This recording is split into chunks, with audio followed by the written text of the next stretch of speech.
Hello tourism learners, today we're looking at the World Time Zone map in your textbook on page 115.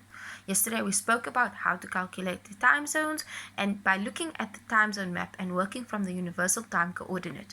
On the eastern side we have positive numbers because these places all work ahead of UTC, and on the western side we have negative numbers because these all work behind.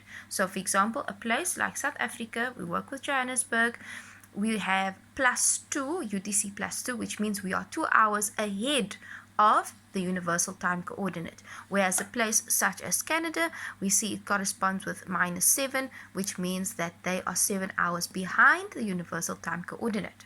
So we also spoke yesterday about how different hemispheres of the earth will have daytime at a different time. If it is daytime in the western hemisphere, then the eastern hemisphere has nighttime and vice versa.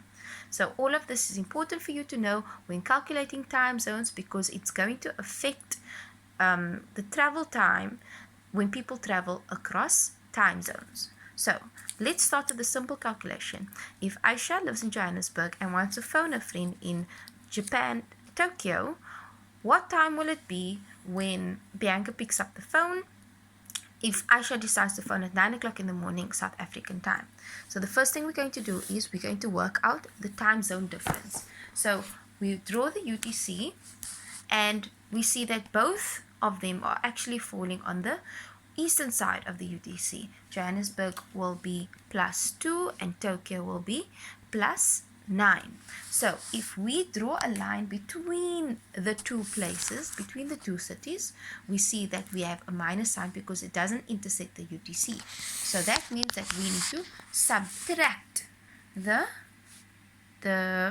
differences. So we take the 9, the bigger number, -2, that is the Joburg, and then we left with 7 hours time zone difference. So what that means is if Aisha decides to phone at 9 o'clock in the morning, we need to add 7 hours, and then we end up with 4 o'clock in the afternoon. So when Aisha decides to phone Bianca at